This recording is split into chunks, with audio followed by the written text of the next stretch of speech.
Hello guys. So may dumating.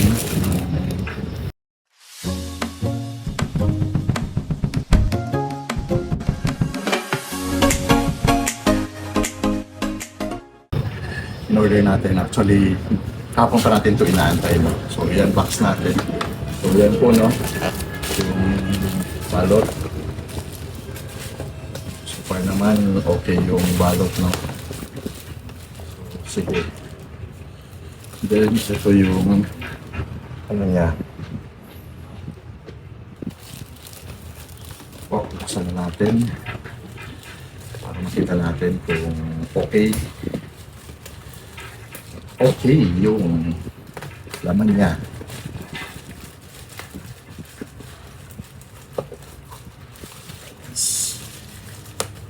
Hindi ko pinapatamaan yung ano, yung video para if ever na may ano, may babalik natin, diba?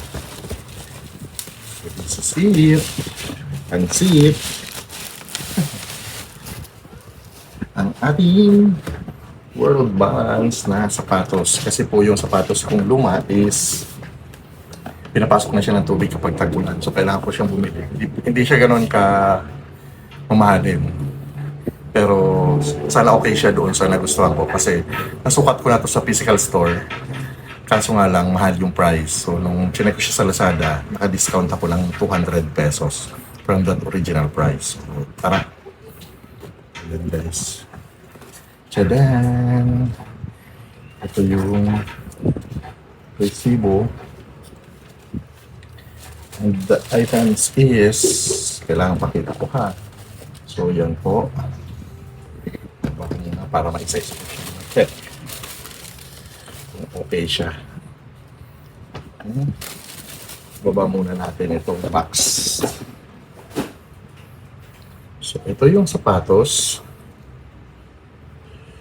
Size 46. So naku, ang worry ko lang talaga ay sobrang haba.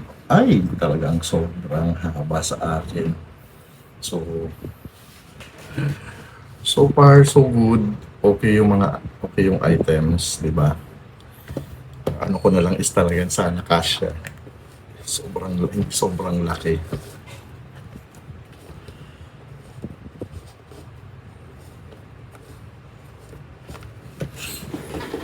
Sukat ko muna.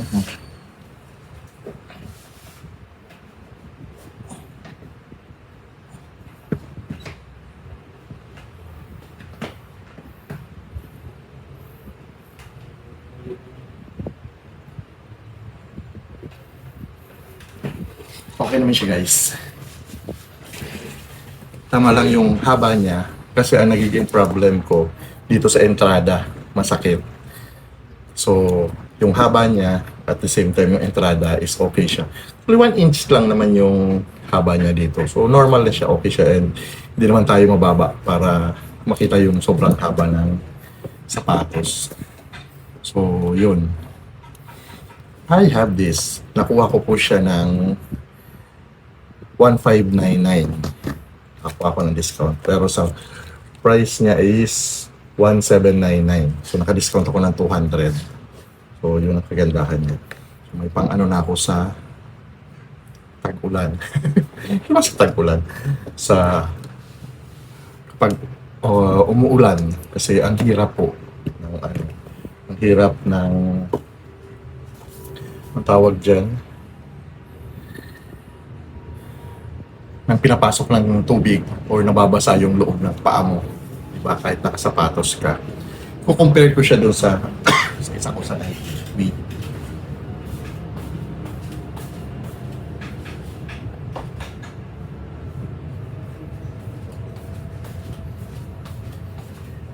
This is 11.5. Europe is 45.5. Wala siyang US. US is 11.5. Ito naman,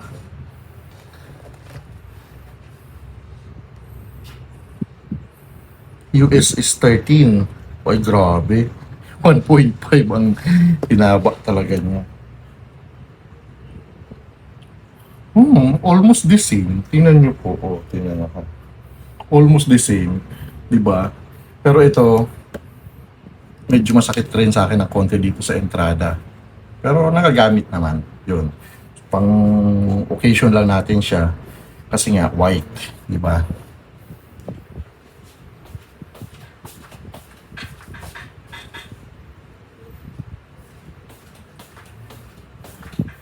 So yun guys. Yan, meron na tayong magagamit na pang work na maayos-ayos, nakaka-discount pa rin tayo. Ang advice lang guys, kapag kumukuha kayo sa Lazada, for example, World Balance, punta po kasi sa World Balance official store, hindi yung kung saan-saan lang po. Sa official store po kayo bumili, makakasiguro kayo na legit yung sapatos na kinukuha ninyo. So, mag ibang brand man yan, mag Nike, mag Adidas, mag World Balance, Puma or something. Basta punta po kayo sa physical store, doon kayo mag-check. At the same time, may mga coupon sila, may mga discount, ma-avail po natin, di ba? So like nito, kung binili ko siya sa mall, 1799, binili ko siya sa Lazada, no tawag dyan, delivery fee. So, ano yun, zero, promo. At the same time, may coupon pa siya na 200 pesos pag 1,500 or more yung items. So, yan po, ang ano natin. I love it. Ang cute niya. Ang cute niya. Diba? So, ang sabi kasi ng iba, ang nagiging review nila is fake daw yung item. Siguro yun nga, hindi physical store yung pinupuntahan. Kaya minsan fake yung nakukuha nilang items. So far naman, pang 5 shoes ko na to sa Lazada. Okay naman po yung mga na-order ko na pang 5 shoes na to. So far naman okay yung mga items na nakukuha ko. So yan guys, pwede na po kayong umorder ng shoes ninyo sa Lazada. Legit po siya, maganda. Kung ano yung nakita ko doon sa physical store sa mall, yung sinukat ko. May sinukat kasi ako, 44, size 44. Masikip talaga dito sa entrada, yung sinukat ko siya. Wala ako nasukat na 45, pero nung chinek ko kasi doon sa sizes, yung size 12, pero dito size 13 na siya ng US. So, siguro yung 12 medyo masikip pa rin. Kasi ito, saktong-sakto lang siya sa akin. So, yun guys. Advance Christmas gift natin sa sarili natin. So, hindi na ako bibigyan. Thank you!